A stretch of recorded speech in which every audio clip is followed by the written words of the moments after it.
Hello YouTube, in this video I'll be talking about whether sprinters should bulk or not. Specifically, the focus will be on bulking and dirty bulking. So first off, I would like to start off with bulking and bulking in general. Whether you should bulk is determined upon a few things, specifically your height and how much muscle mass you have. But these are just overarching things to look at because some athletes are pure speed athletes and others are power athletes. The difference between these two is speed athletes, they have really elastic tendons. Hence, they don't actually need to build any more muscle. They just can continue training however they train, with the focus mainly being on sprinting and plyometrics, and their times will increase, the times will decrease, improve, and if things go well, they will get eventually a sub 10-second clocking. Examples of this would be people like Carl Lewis, Terence Laird, and Andre de Grasse. Those are like the three main examples that can come to my mind. They have muscle, but they don't have a lot of muscle mass because they're more speed athletes. Hence, their focus isn't so much on building more muscle, but increasing the amount of power they can produce with the muscle they have. And many athletes have managed to go sub 10 with this physique. If you have this type of physique, and you'll be able to tell based on how much muscle mass you have and how fast you're sprinting. These are usually the biggest indicators. If you're really fast but you have barely any muscle mass, or more correct answer would be very little fat, and you look extremely lean, like if you was to shrink by a few inches everywhere, you might be considered a middle distance sprinter, then you're probably a speed athlete, in which case you can bulk at your own discretion. Whether it's actually going to help you or not is to be determined, because we don't really ever see athletes like that become very muscular, but whether it will help you will be determined. If you're a power athlete, now this is where bulking is really going to be useful, because you want to make sure that you're able to produce more force than the muscle you put on. Essentially, what I'm trying to say is, if you gain a kilogram, you want to be able to, you want to increase the amount of power you're able to produce by at least the increase in weight you just put on and some. So if you weighed 70 kilograms and now you weigh 71 kilograms, you want to make sure that if before you was putting in 1 times your body weight, you want to make sure you're putting in 1 times 1 your body weight, even after the increase in weight. Otherwise, is basically pointless. And the reason why it's basically pointless is because you haven't changed, and now it's taking more energy for your body to do the exact same work it was doing before.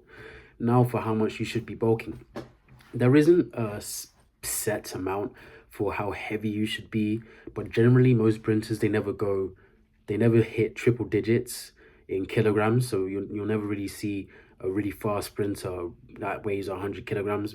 That will never really happen. How much you bulk is determined upon your current body composition and your height.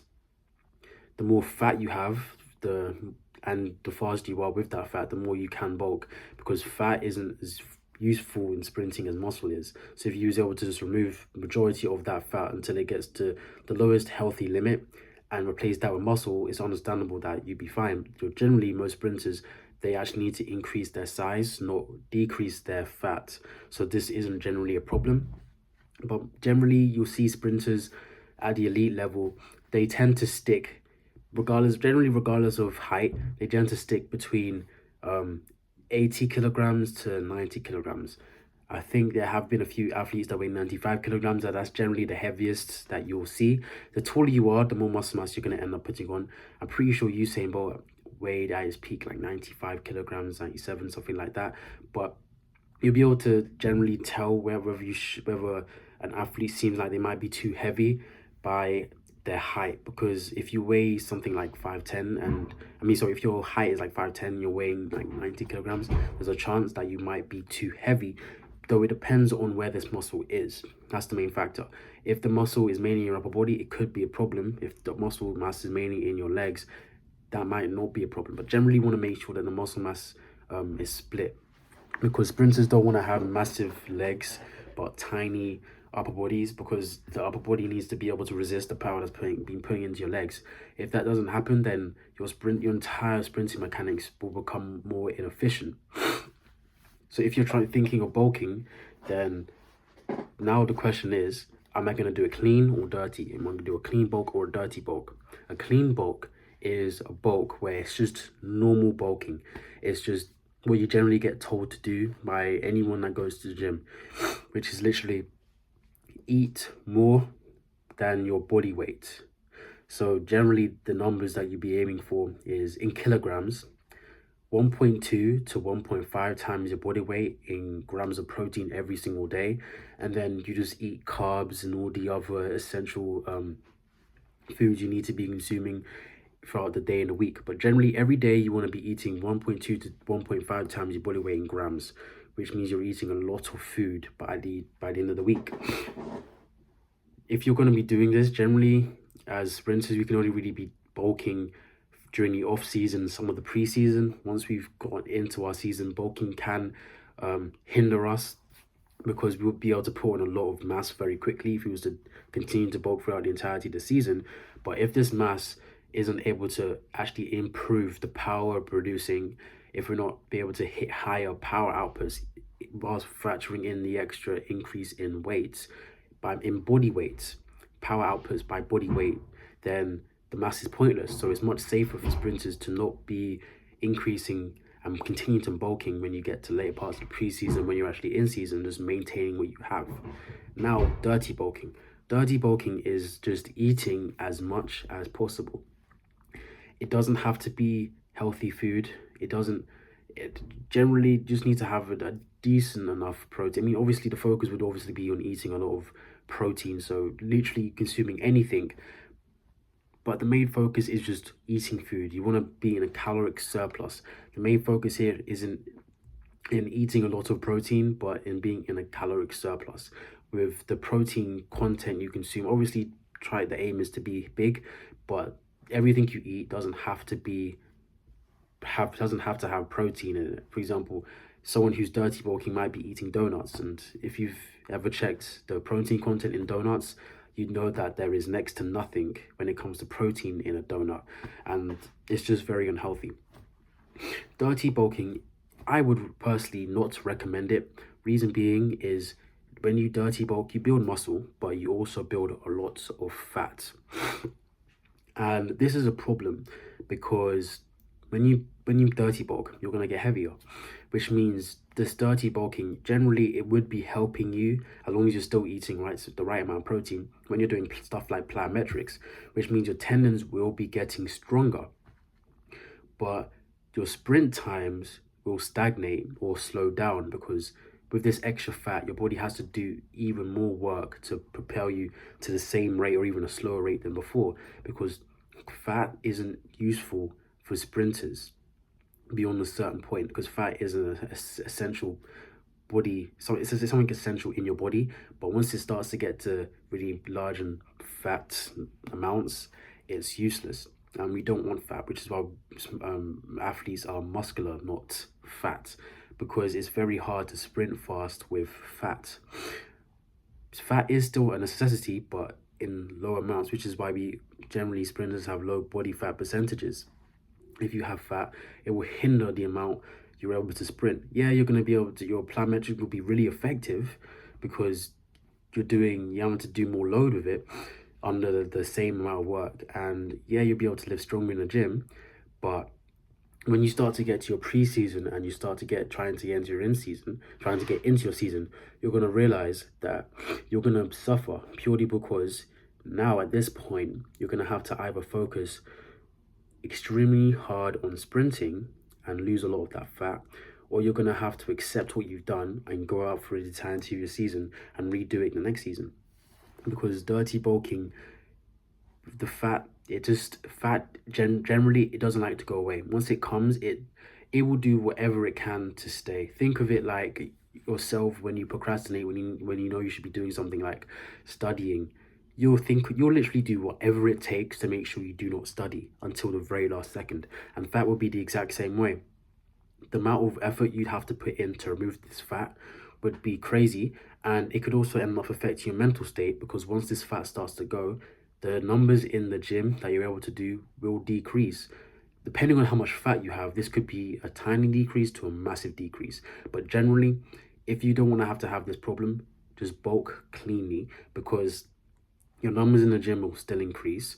The chances of you having a body weight where the power output you're able to produce is decreases by a lot. And generally, this effort of having to burn off this fat when you should literally just be focusing on getting fast times, staying mobile, and trying to improve your form is just not worth it. Because with this extra fat, generally it become even harder to be doing the things you normally do. Coming out of the blocks, you feel slower. Sprinting will feel slower. Not only will it feel slower, it will be slower. You might not feel as good when you hit the track, because a lot of the energy you've got was from the wrong sources if you was to dirty bulk. And this is generally you can slightly flush all of that out, but again, it will take a while for your body to be able to remove that fat. And the effort is being put towards burning off this fat could have been put more better towards you getting faster. This extra fat is also going to be making it harder for your body to be pumping blood around your body, which means you might end up having heart problems, not massive ones, but heart problems whilst you're at this higher body fat percentage than you was before, because your body's having to work extremely hard to get the blood, maybe not extremely hard, but harder than it normally does to get the blood around your entire body. And then it has to work harder again to make sure you're sprinting, which obviously you're working in an oxygen deficient state whilst you're sprinting. So when you consider all of that, it's just going to be extremely hard for your body to survive. The workouts that you'd normally be able to just cruise through with a slight amount of pain, by the end of the day, you're now wheezing, maybe not even able to complete half of those. If you're generally not able to complete half your workouts for other reasons, that's fine. But if you're not able to complete it purely because your body is incapable, not because you're not trying to break yourself, then that's a problem that you need to sort out. So if you ever consider dirty bulking, do not do it. It's not worth it. However, if you're thinking of bulking in general, think about whether you're a speed athlete or a power athlete. There are some signs. For example, power athletes, when they touch the floor, when sprinting, you'll be able to hear it. It's like a thud.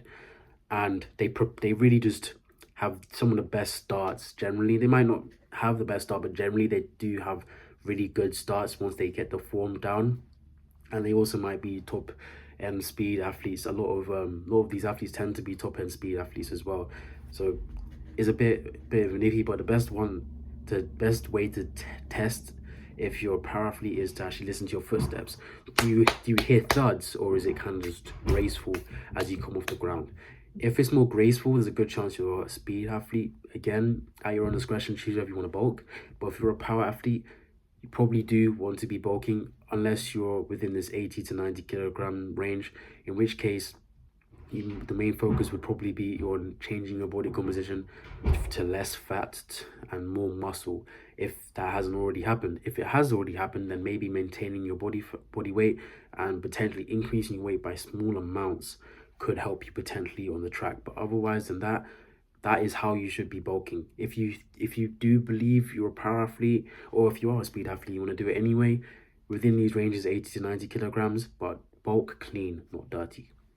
If you like my video, like the video, let me know in the comment section below. Check the description, because anything I forget to say in the video, I always put in the description. And if you like my content, subscribe. Helps the channel out a lot. I post every 2 days at 1 p.m. Greenwich Mean Time. If you don't know when that is, just hit the bell and then you'll be notified instantly.